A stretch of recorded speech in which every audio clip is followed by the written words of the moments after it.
Hello guys, আসসালামু আলাইকুম। Welcome to my cooking house.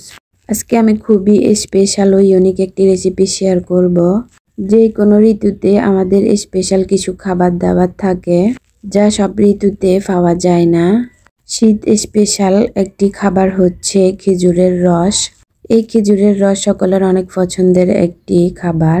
আজকে আমি খুবই ইয়ামি একটি খেজুরের রস দিয়ে পায়েস বা সিন্নি বানিয়ে আপনাদের সাথে শেয়ার করব। ভালো লাগলে অবশ্যই ফলো এবং সাবস্ক্রাইব করে রাখবেন। এই রেসিপি তৈরি করার জন্য সর্বপ্রথম আমি একটা পাত্রের মধ্যে এখানে আতপ চাল নিয়েছি। আমি চিনি গুঁড়া চাউল নিয়েছি, তারপর পানি দিয়ে ভালোভাবে পরিষ্কার করে ধুইয়ে এর মধ্যে আমি অ্যাড করে দেব খেজুরের রস। এই খেজুরের রসগুলো আমি প্রথমত একবার জাল দিয়ে তারপর এখানে দিয়েছি। তারপর কয়েক মিনিট কুক করে আমি চালগুলারে ভালোভাবে সিদ্ধ করে নেব। এইভাবে 15-20 মিনিট রান্না করার পর আমার চালগুলো একদম সিদ্ধ হয়ে গেছে, একদম সফট হয়ে গেছে। এখন এর মধ্যে অ্যাড করে দেব আমি বাকি উপকরণ। তার মধ্যে সর্বপ্রথম আমি দিয়ে দিচ্ছি এখানে কিছু সাবুদানা। এখানে আমি 1 কাপের মতো সাবুদানা অ্যাড করে দিয়েছি। সাবুদানাগুলো দিয়ে এভাবে নেড়ে চেড়ে অনবরত 10 মিনিট ঢাকনা দিয়ে ঢেকে কুক করে নেব। ভিডিও ভালো লেগে থাকলে অবশ্যই ফ্রেন্ডস এবং ফ্যামিলির সাথে শেয়ার দিয়ে তাদের দেখার সুযোগ করে দিবেন।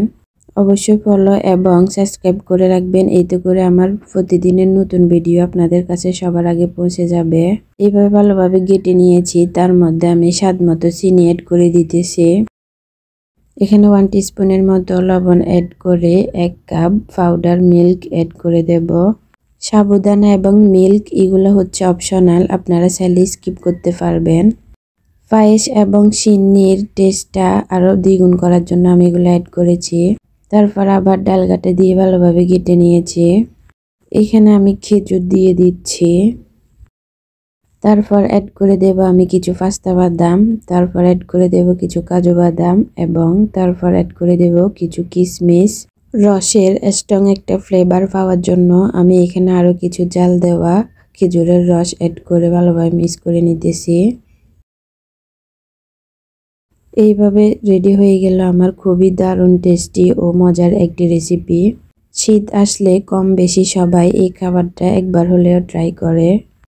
তারপর আমি গরম গরম পরিবেশন করব। তার জন্য আমি সর্বপ্রথম একটা বাটিতে নিয়ে নিচ্ছি আমার পরিমাণ মতো। অবশ্য কমেন্ট করে জানাতে ভুলবেন না ভিডিও কেমন লেগেছে। উপর থেকে আমি কিছু কোরা নারিকেল অ্যাড করে দিতেছি। এই নারিকেল অপশনাল, খেলে দিতে পারেন, না খেলে স্কিপ করতে পারবেন। তো এনাফ টুডে গাইস, পরবর্তী নতুন রেসিপি নিয়ে আবার আসবো। সবাই ভালো থাকুন। আল্লাহ হাফেজ।